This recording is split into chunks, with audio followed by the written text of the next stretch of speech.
와우! 달슨의 라이브! 맨유의 주전 골키퍼가 바뀔까요? 데야에서 딘 앤더슨으로. 데야가 이제 이번 시즌까지 맨유에서 10년째 주전 골키퍼를 보고 있는데 뭐 잘해왔죠. 잘해왔습니다. 이 긴팔 활용을 해가지고 뭐 슈퍼 세이브도 잘해왔는데 문제는 최근 한 1, 2년 좀 불안불안한 실수를 통한 실점이 너무 많다 보니까 야 이거 데야 체제로 계속 갈 수 있는 거야? 야 데야 이거 뭔가 좀 필요한 것 같은데? 그런데다가 이제 이번 시즌 맨유의 첫 경기였던 팰리스와 경기 때 물론 뭐 최악은 린데르프였지만 데야도 이 빌드업하는 과정에서 끊겨가지고 위험한 상황도 있었고 야 이거 진짜 좀 데야 문제가 좀 있다 뭐 이런 얘기가 나오고 있었는데 지난 새벽에 셰필드에서 임대 갔다가 복귀시켰던 딘 앤더슨이 드디어 맨유 1군 데뷔전을 좀 치렀습니다. 근데 이때 너무 잘했어요. 전적으로 안정감이 너무 좋더라고요. 뭐 이 반사 동작도 아주 빠르고 위 떠있는 볼에 대한 캐칭도 좋고 그 다음에 또 오른발 중심으로 한 이 빌드업도 되니까 물론 왼발도 쓰지만 이러다 보니까 와 맨유 팬들 입장에서는 이거 딘 앤더슨이 됐다. 야 이거 대야하고 좀 바꿔야 되겠다. 실제로 또 맨유의 공식 홈페이지에서도 딱 이렇게 해가지고 딘 앤더슨이 맨유의 데뷔전을 치렀다 이렇게 나왔습니다. 사실 그 딘 앤더슨은 14살 때인가? 칼라일에 있다가 이제 맨유로 넘어와서 굉장히 성장을 하면서 잉글랜드 뭐 연령별 대표팀도 하고 그래서 야 이 정도면은 1군에서도 한번 기회를 줘야 되는 거 아니야 했는데 이 정말 이 높은 산 거대한 산이었던 데야가 있었기 때문에 결국 이제 1군에서 기회를 얻지 못하고 계속 임대 생활을 했죠. 5시즌 정도 임대를 갔습니다. 5개 팀으로. 어떤 팀이냐? 스톡포트, 그림즈비, 슈루즈버리 그리고 이제 최근에 2시즌은 셰필드 이렇게 임대를 갔죠. 계속 임대 생활을 하다가 절치부심한 거죠. 그다음 이번에 좀 돌아왔는데 데뷔전을 너무나 잘 치렀기 때문에 야 대회하고 이렇게 좀 바뀌는 거 아니야 자리가? 이런 얘기 좀 나오고 있는 거죠. 일단 팀은 리그컵 3라운드 루톤타운과의 경기였고 루톤타운이 이제 2부 팀이었는데 3대0 완승을 좀 거뒀습니다. 골은 마타, 레시포드, 그린우드 그다음에 도움은 이제 뭐 그린우드라든지 브루노 페르난데스가 좀 했는데 이날 선발을 보면 이갈로가 7점만 공격이었고요. 뭐 링가드, 반더베이크, 그다음에 마타, 마티치, 프레드, 윌리엄스, 맥과이어, 에릭 바이, 완비사카, 딘 핸더슨 이렇게 섰습니다. 새롭게 영입한 뭐 반더베이크의 활약이 어땠을까 이런 것도 관심이죠. 그런데 이제 이 경기는 아무래도 현지에서도 지금 하는 게 아까도 얘기했던 데야의 최근에 좀 불안 이런 거와 맞물려서 딘 핸더슨이 어떨까 이런 것 때문에 또 관심을 좀 모았는데 경기를 전체적으로 좀 보면 진짜 이렇게 캐칭 자체도 좀 안정적이고 그다음에 빌드업도 괜찮더라고요. 여유가 있어요. 저는 이제 그게 가장 좀 인상적이었어요. 와 뭐 이렇게 맨유 1군 데뷔라는데 뭐 이렇게 여유가 있어. 누가 막 압박해 들어와도 이렇게 탁 편하게 아무리 상대가 입으라고 하더라도 너무 여유가 있더라고요. 이건 아무래도 이제 뭐 셰필드에서 프리미어리그 돌풍을 일으켰을 때 주전이었기 때문에 그런 자신감과 경험이 좀 쌓였던 것 같아요.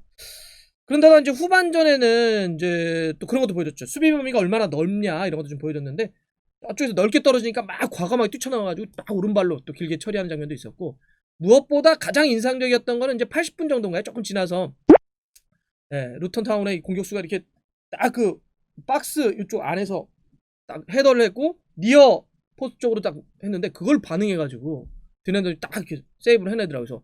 그래서 역시 그냥 이렇게 딘 앤더슨 했던 게 아니구나. 이런 걸 좀 보여줬습니다. 물론 이제 이 경기는 맨유가 내용적으로도 뭐 결과도 3대0 완승이지만 내용적으로도 많이 앞섰기 때문에 이 경기만 갖고 어떤 뭐 딘 앤더슨의 모든 걸 평가하기 좀 어렵죠. 경기 기록만 보더라도 맨유가 19개의 슈팅을 때렸고요. 루턴타운이 10개를 때렸습니다. 그러면 거의 한 2배 정도 차이고 유효 슈팅 차이는 더 납니다.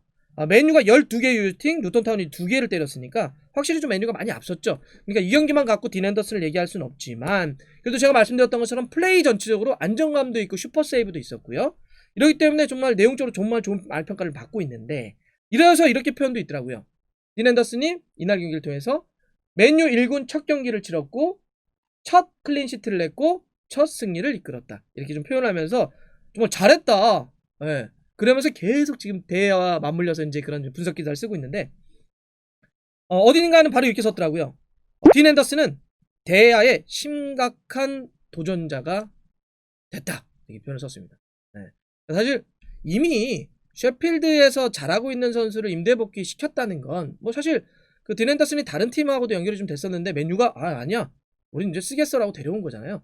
그 데려온 자체가 대야에게는 이미 자극이고요. 또 원래 이 세리오 로메로라고 하는 베테랑 골키퍼가 있는데도 불구하고 이번에 리그컵 선발로 딘 앤더슨 썼다는 얘기는 뭐예요?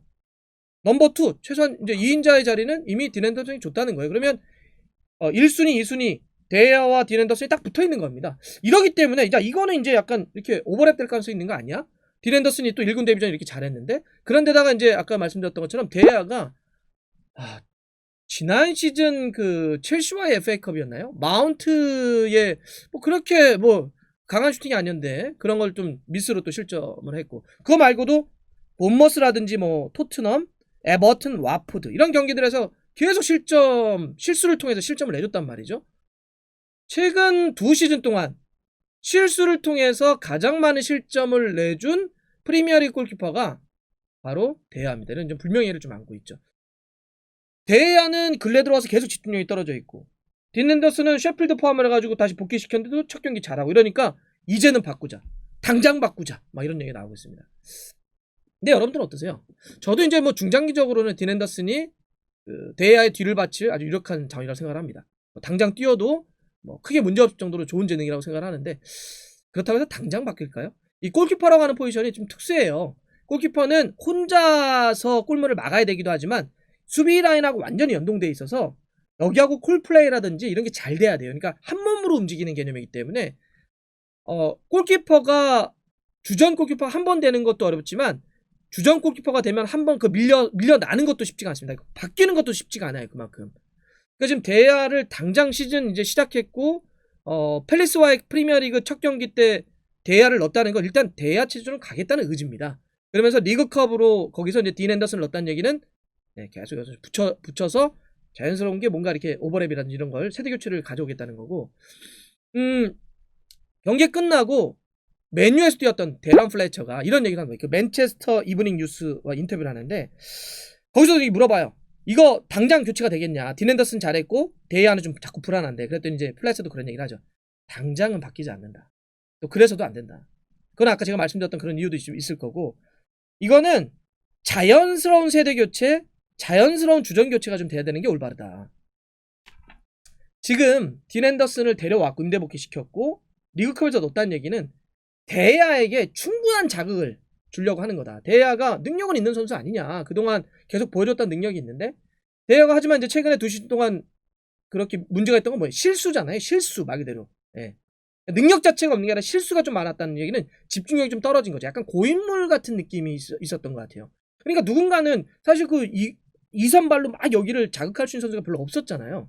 그러니까 지금 플래처 얘기는 지금 이 딘 앤더슨을 데려왔다는 얘기는 뭐냐면 일단 이 데야에게 자극을 계속 줘가지고 이 실수를 줄여가지고 최고의 어떤 퍼포먼스를 좀 끌어내기 위한 전략적인 어떤 선택이고 또 그러면서 딘 앤더슨도 이렇게 기회를 자꾸 주면서 내가 언젠가는 밀어내고 주전을 해야지 또 딘 앤더슨에게도 아주 훌륭한 자극이 된다는 거예요. 데야의 그 존재는. 그러니까 두 선수가 서로에게 계속 좋은 자극이 되면서 이렇게 쭉 올라가면서 물론 데야가 우리 그럼에도 불구하고 계속 실수해. 그러면은 밀려나고 딘 앤더슨이 되는 거죠. 하지만 당장은 서로가 서로를 자극하면서 이렇게 동반성장하지 않겠냐. 그러면서 이렇게 젊은 23살에 만 23살의 딘 앤더슨이 나중에는 주전이 되는 이런 형태로 가지 않겠냐. 이런 겁니다. 저도 좀 그렇게 봅니다. 그래서 뭐 당장 다음 프리미어리그부터 딘 앤더슨이 뭐 이렇게 주전으로 나올 것 같진 않은데 근데 그 시기 언제가 되냐 이거는 제가 봐서는 데야에게 좀 달려있다고 봐요. 데야가 자꾸 실수하고 그러면 더 빨라질 수도 있는 거죠. 그리고 딘 앤더슨도 이번에 맨유 첫 경기는 잘하긴 했는데 그래도 좀 더 센 상대 프리미어리그 경기 이런 데는 또 다를 수 있으니까 더 집중을 해야 될 것 같습니다. 어쨌든 맨유의 경기를 지켜볼 때 또 하나의 재미는 골키퍼 자리 어떻게 될 거냐 이게 좀 될 것 같습니다.